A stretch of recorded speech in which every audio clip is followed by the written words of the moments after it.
साथियों नमस्कार। धर्म जीवन चैनल में फिर आपका स्वागत। माता का आगमन हम सभी के बीच, मंगलमय माता का नवरात्रि का शुरुआत 19 मार्च गुरुवार से लेकर 27 मार्च 2026 तक पूरे 9 दिन है। एक भी दिन की हानि नहीं है। बहुत अच्छा 9 दिन का समय है। पूरे 9 दिन माता के 9 स्वरूप के पूजन, दर्शन, भोग और प्रार्थना का आपको लाभ मिलेगा। आइए आप सब बाकी जानकारी जानते हैं। लेकिन 9 दिन में माता का अपने जीवन के अनुसार जिस दिन माता का पूजन हो, किस प्रकार की प्रार्थना होनी चाहिए। हम जानते हैं नवरात्रि में देवी माँ के 9 रूप जो हैं उसमें शैलपुत्री, ब्रह्मचारिणी, चंद्रघंटा, कुष्मांडा, स्कंद माता, कात्यायनी, महागौरी, सिद्धात्री की पूजा की जाती है। इसमें जो प्रथम दिन माँ शैलपुत्री का पूजन है, वो माँ शैलपुत्री का पूजन जो होता है ये सौभाग्य और स्थिरता और चंद्रमा के दोष का निवारण, जो चंद्रमा के कुंडली में चंद्र कमजोर है और जो उनका दोष होता है उसके निवारण के लिए माँ शैलपुत्री का प्रथम दिन का पूजन विशेष लाभदायी होता है। दूसरा माँ ब्रह्मचारिणी का ये तप, त्याग और संयम में वृद्धि, जिनके आप देखते हैं कि लोगों का मन मानसिक उल्टा सीधा काम कर रहे हैं, संयम नहीं बन पा रहा है, ऐसे लोगों के लिए ब्रह्मचारिणी माता का द्वितीय दिन का विशेष ध्यान रखें। तप, त्याग और संयम में वृद्धि। माँ चंद्रघंटा तीसरा दिन, ये इसमें लोगों को छोटी छोटी बात पे डर लगता है, काम सफल नहीं हो रहे, काम करने में हिम्मत नहीं बन पाती है, तो उनके लिए साहस, शक्ति और नकारात्मकता का नाश होता है कि भाई पता नहीं क्या होगा, नहीं होगा, डर है, मतलब ऐसे नकारात्मक भाव हैं उनका नाश होगा और साहस और शक्ति का उदय होगा ये चंद्रघंटा माता के पूजन से। चौथा कुष्मांडा, ये कुष्मांडा उत्तम स्वास्थ्य, तेज और यश के लिए। अगर स्वास्थ्य अच्छा नहीं चल रहा है, बीमारी है, तो उसमें कुष्मांडा माता का पूजन। मैं इनका मंत्र और भोग भी बताऊंगा आपको। उसका में स्कंद माता पंचम है, उसमें संतान सुख, संतान नहीं हुई है या संतान है तो बीमार है, उचित नहीं है, इन सब के लिए स्कंद माता का सुख और संतान सुख और ज्ञान की प्राप्ति के लिए होता है। फिर आता है कात्यायनी माता षष्ठम में, विवाह में बाधा। देखें, जो बच्चों को विवाह नहीं हो पा रहे, विवाह में समस्या है बच्चे बच्चियों के, तो ये कात्यायनी माता के पूजन से विशेष उस दिन लाभ मिलेगा। विवाह में बाधा दूर होना और मनोकामना पूर्ति, माँ कात्यायनी का आशीर्वाद बहुत काम करता है। उसके बाद में माँ कालरात्रि। माँ कालरात्रि का क्या है? माँ कालरात्रि शत्रुओं का नाश। अब शत्रु मतलब कोई व्यक्ति नहीं हो सकता, हमारी बुरी आदतें, बुरे विचार, हमारे बीमारियां, हमारी और अनेक प्रकार की परेशानियां जो हमें किसी न किसी प्रकार से चिंता, भय में रखती हैं, वो सब हमारे शत्रु हैं, उन सब का नाश।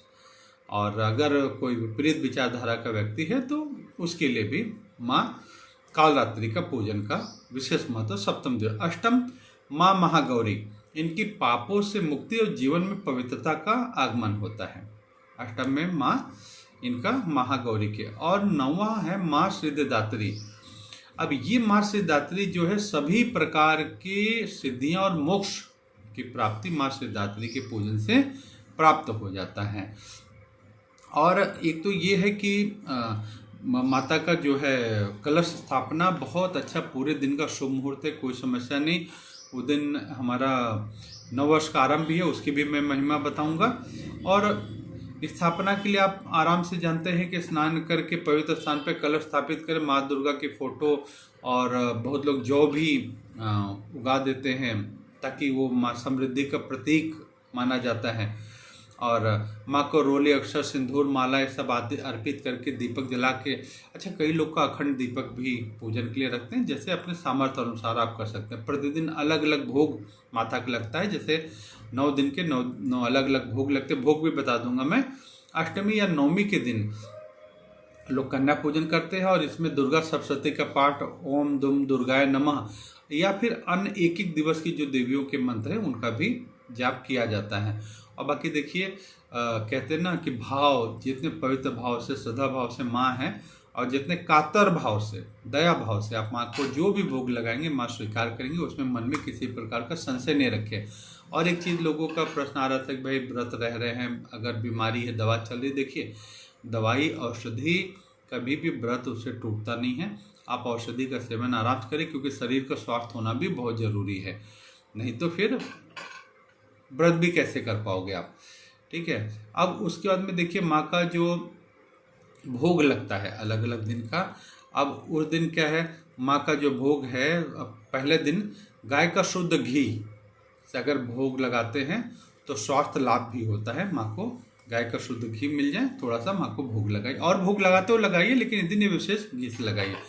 माँ ब्रह्मचारिणी के लिए चीनी या मिश्री, जो धागा मिश्री मिल जाती है शुद्ध मिश्री, उससे लंबी आयु की प्राप्ति होती है। लंबी आयु प्राप्ति मतलब कि अकाल मृत्यु हुआ, जो शारीरिक ऐसे है, और जो पितृ देवता की नाराजगी से घर में ऐसी स्थितियां बनती है, उससे रक्षा होती है।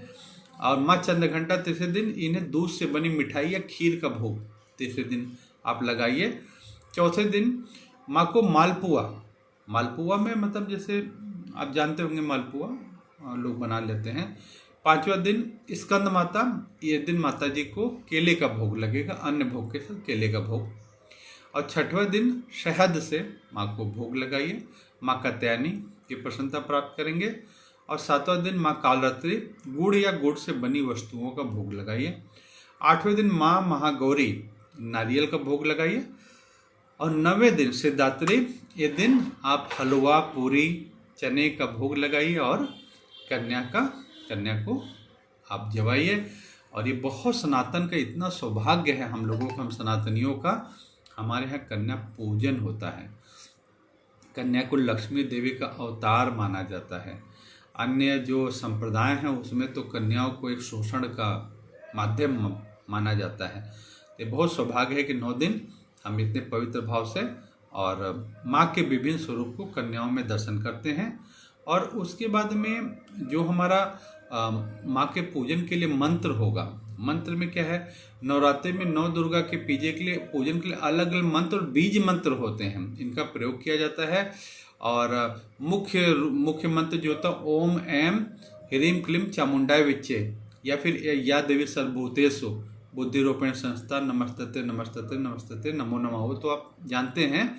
और नहीं तो ये तो बड़ा मुख्य हो, ओम ऐम ह्रीम क्लीम चामुंडाय विच्चे, बहुत पावरफुल मंत्र माना जाता है।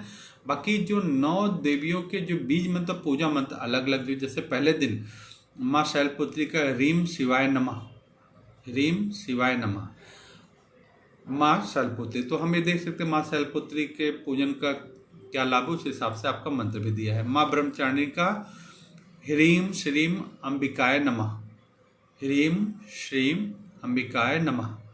फिर माँ चंद्रघंटा का ऐम श्री शक्तये नमः, ऐम श्री शक्तये नमः। माँ कुष्मांडा का ऐम ह्रीम देव्ये नमः, ऐम ह्रीम देव्ये नमः। और माँ स्कंद माता के लिए क्या है, ह्रीम क्लीम सौमिन्ने नमः, ह्रीम क्लीम सौमिन्ने नमः। अब ये मंत्र क्या है कि आप 11 बार 21 बार आप आरती करें, पूजन करें, अपने भाव से सब करें 11-21 बार, या एक माला 108 बार उस दिन इस मंत्र के भी आप कर सकते हैं। स्कंद माता के लिए ह्रीम क्लीम सौमिन्ने नमः। फिर कात्यायनी माँ के लिए क्लीम श्री त्रिनेत्राय नमः, क्लीम श्री त्रिनेत्राय नमः, क्लीम श्री त्रिनेत्राय नमः, क्लीम श्री त्रिनेत्राय नमः। ठीक है, ये आ गया आपका माँ कात्यायनी। फिर माँ कालरात्रि क्या, क्लीम ऐम श्रीम कालिकाय नमः, क्लीम ऐम श्री कालिकाय नमः, क्लीम ऐम श्री कालिकाय नमः। फिर माँ महागौरी का श्री क्लीम ह्रीम वरदाय नमः। माँ महागौरी क्या है, श्री श्रीम क्लीम ह्रीम वरदाय नमः, श्रीम क्लीम ह्रीम वरदाय नमः, श्रीम क्लीम ह्रीम वरदाय नमः, ये माँ महागौरी के लिए।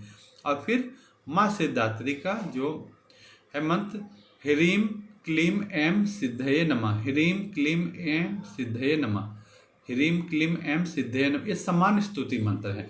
बाकी विशेष जो तांत्रिक मंत्र होते हैं वो सब अलग होते हैं, लेकिन ये मंत्र आपके हैं। बाकी नवरात्रि में 9 दिन माँ सरस्वती का जिन्होंने संत ब्रह्मज्ञानी संत से गुरु से दीक्षा ली हुई सरस्वती मंत्र का, तो 9 दिन का अनुष्ठान होता है, बहुत प्रभावी होता है। लक्ष्मी प्राप्ति के लिए 9 दिन में माँ के पूजन का बहुत विधान है।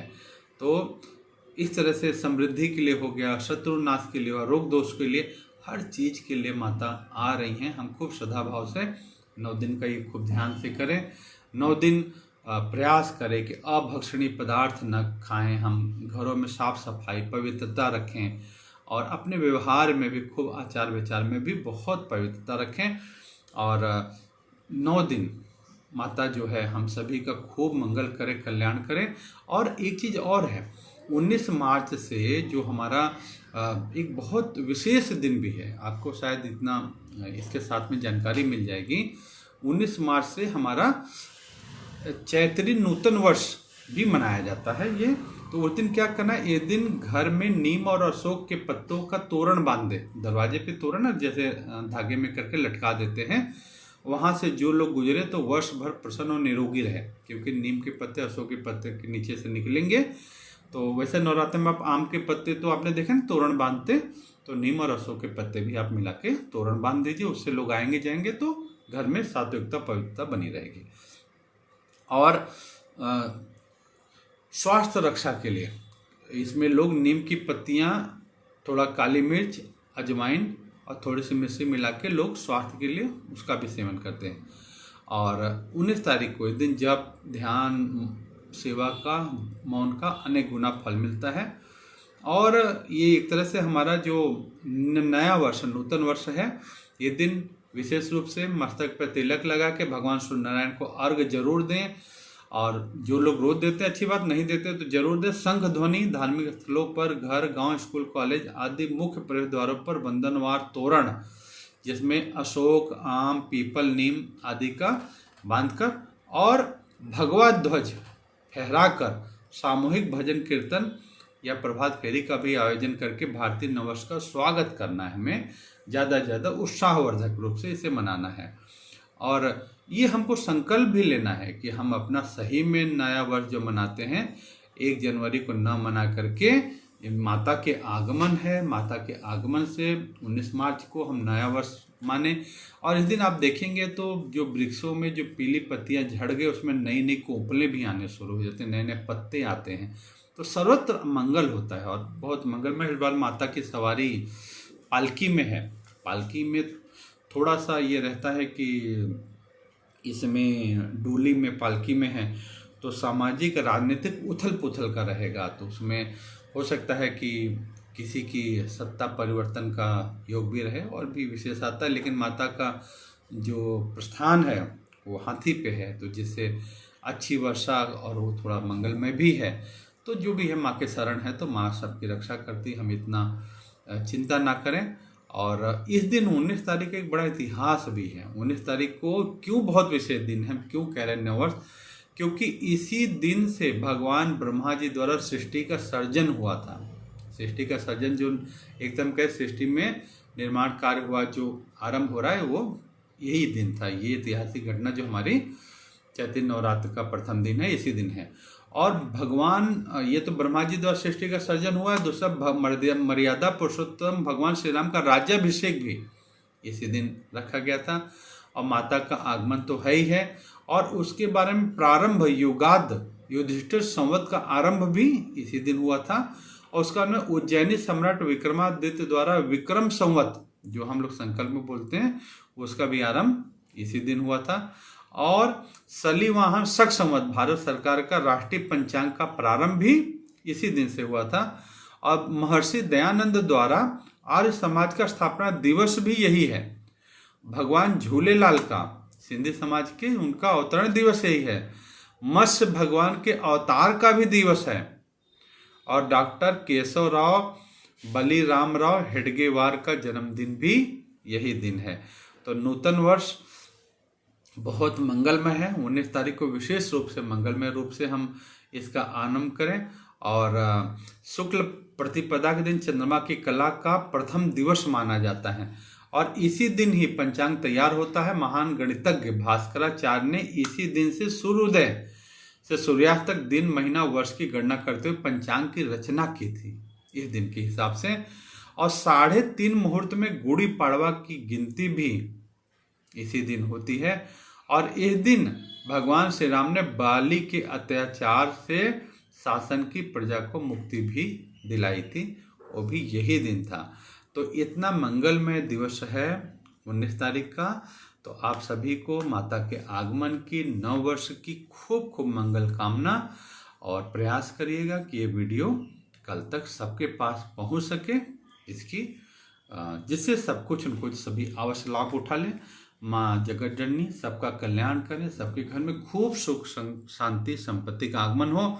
विश्व में जो उथल पथल चल रही है उसका भी शांति माता करें, और जिसके भी जो भी कार्य रुके हैं वो सभी रुके कार्य अवश्य पूर्ण हो। माँ कल्याणी सबका कल्याण करें। ऐसी मंगल कामना सभी के लिए। जय माता की आप सभी को।